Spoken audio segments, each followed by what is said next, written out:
Hello, my friend. In this video, I'm going to be demystifying optimization for you so you can figure out a framework, a process that you can follow anytime that you want to optimize your ad campaigns or any release campaign that you're doing to get your music heard so that you can get better and better results over time. If you'd like to learn more about this topic, this is a lesson that is part of a free course that I have available. So if you want to check that out, there'll be a link to that in the description. Other than that, let's jump right in.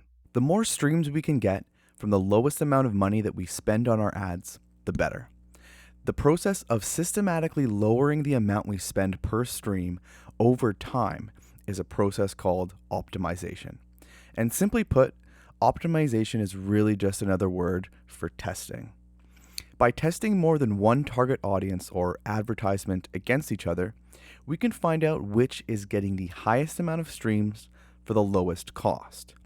We can simply then turn off any ad sets or ads that are performing worse to lower our overall ad spend, or divert that ad spend from those poor performers over to the ad sets or ads that are performing best. This way we get more results for less money. In order to make sure we have enough data collected from our ad campaigns to be able to properly decide which ad sets or ads are performing the best, we need to make sure our experiments have a minimum of 4 days to run before we make any changes. In addition to making sure that we have enough data, we also need to give Meta enough time to optimize on its end as well. Because it's very possible for an ad set or an ad to be performing terribly in the first day, but then end up being your best performer on the 4th day once Facebook's learning algorithms and machine learning and all that has time to run its own tests behind the scenes. Lastly, we need to make sure that we cross-reference whatever you're seeing inside of the Meta Ads Manager with everything that you're seeing in the Spotify for Artists dashboard. We always want to make sure that we are optimizing to get more streams on Spotify.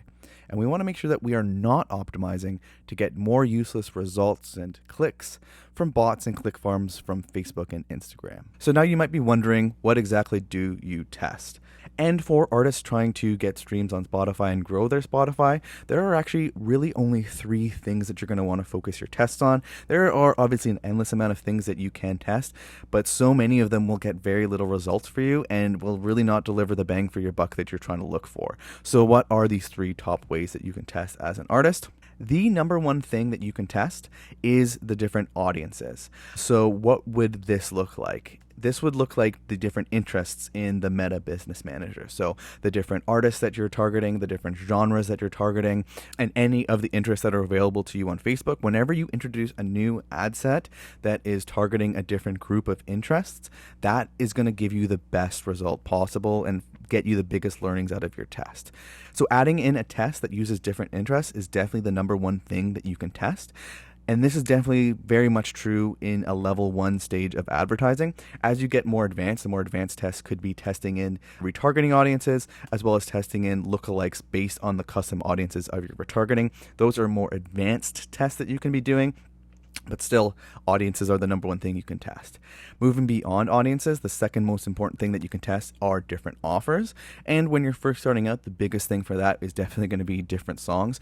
So you might be running a new release campaign for maybe just 3 or 4 weeks, and then naturally by dropping a new song the month after that, you'll be testing out a different song. But this can also look like if you are running a playlist campaign, you might want to change out what is the lead song in that playlist campaign, the number one song, to see if there's a better song that can drive people over to your playlist at a lower cost and get you more results.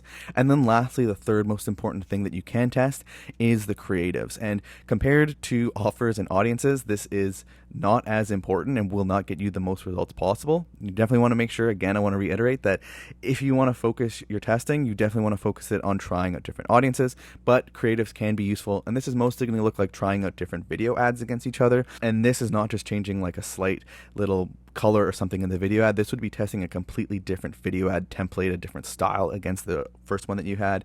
And then also something that you can also test is different landing pages. So maybe a different style of landing page, changing some elements on the landing page. However, I can't stress enough that testing different audiences against each other is where you will find the best areas for optimization. So now that we know that audiences are best to test, moving forward, we'll be using the example of optimizing what audiences we are targeting. And because ad sets are where we select the different audiences that we want to target inside of the Meta Business Manager, we'll be focusing on optimizing what ad sets we are running.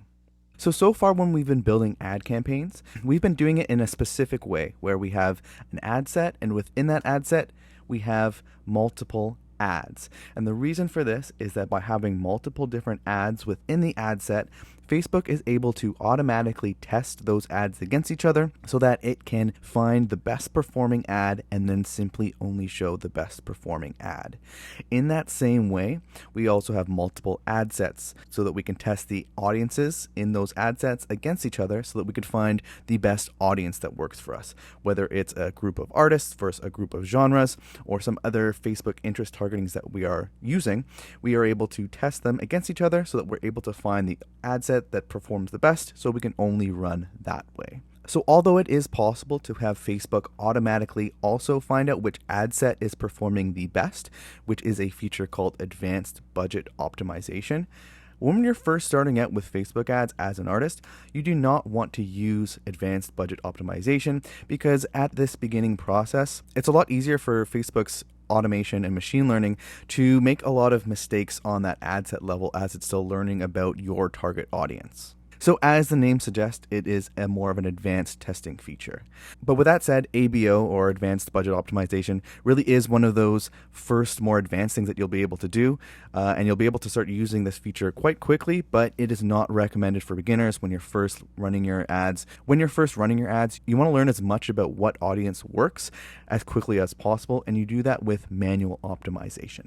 It's okay to let Facebook figure stuff out on the ad level. There's very small changes going on there, but again, Facebook can make more mistakes on the ad set level, and the amount of learning you can find is incredible by really finding out what your target audience is, who your fans are, who your ideal listener are. You can do these things by doing manual optimization on the ad set level. So, how do you actually do manual optimization? You do this in a process by looking for champions and then finding challengers for those champs. So, what do I mean by this? When you are running ad sets against each other without advanced budget optimization, this allows you to make sure that each ad set receives the same amount of money, and that way Facebook isn't going to automatically figure that out that, say, ad set C is performing the best and then automatically move all the budget to ad set C, and you never get to find out if ad set A or B would work better because Facebook found out really early in the process through its advanced budget optimization process that C is the best. So essentially what we need to do manual optimization is to identify KPIs, which stands for Key Performance Indicators.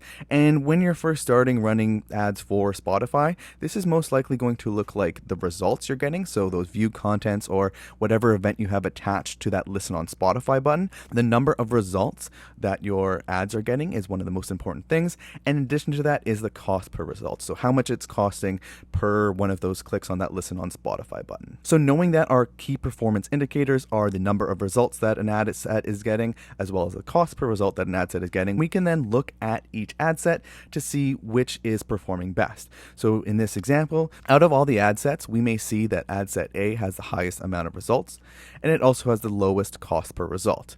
We might look at ad set B and then see compared to ad set A, there are less results and a higher cost. And the same pattern might emerge for ad set C, seeing that there are less results and a higher cost per result. So by identifying our key performance indicators at the beginning of our test, knowing that we are looking for the ad set with the highest number of results and the lowest cost per result, we are able to then eliminate manually all of the ad sets that aren't performing as good. And this then reveals the champion ad set. So the champion in any test or experiment is the variation that is performing the best. Simple as that. So once you have identified a champion, you're then going to come up with new challengers to beat out that champion. So in this example where we're trying to find the ad set that's performing the best, we might say that the champion was targeting fans of Taylor Swift. So then we might come up with some interesting new audiences to test against that. So we might come up with a pop music genre to test against the champion. We might come up with a different group of artists that are maybe a little bit less poppy and a little bit maybe more edgy female artists.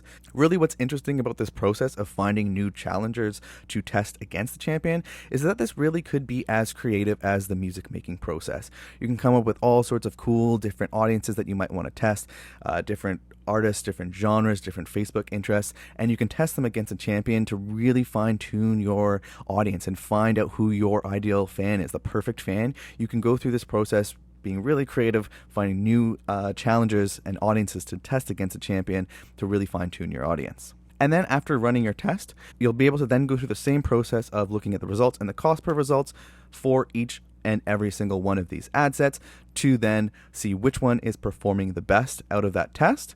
And then you get to create a brand new champion. So the idea here is to constantly be testing, to be adding in new tests, to have a champion ad set or a champion ad, and then introducing new challengers so that you can constantly try to introduce a challenger that is going to perform better than your champ. And by doing this process over and over again, you'll find newer and newer champions, which means that you're going to be getting more and more results and a lower cost per result. Now, as you're going through the process of optimizing your ad campaigns, it can be very helpful to have benchmark numbers that you should be aiming for to give you an idea if your campaign is doing good or bad. So I've found that anything around 50 cents to be decent, anything under 30 cents to be good, and anything around 75 cents to be an ad set or an ad that needs some improvement. Beyond that, anything over $1 would be a red flag, and anything under 10 cents would be a red flag as well.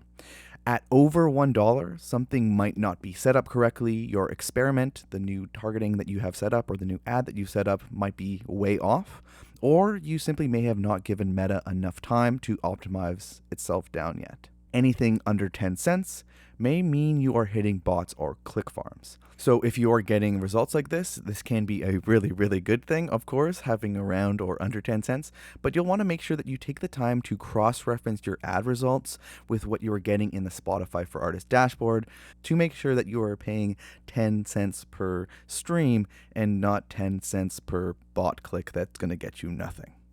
So now after watching that video, you should have a good idea of what optimization is, how it works, and how you can actually implement this in your own ad campaigns and release campaigns to improve your results over time. If you'd like to learn more about this topic and how you can grow your Spotify and music career in general, this lesson is part of a free course that you can check out. There'll be a link in the description below if you would like to check it out. Other than that, if you found this useful, like and subscribe and all that good stuff. Otherwise, I'll see you in the next video, my friend. Have a good one.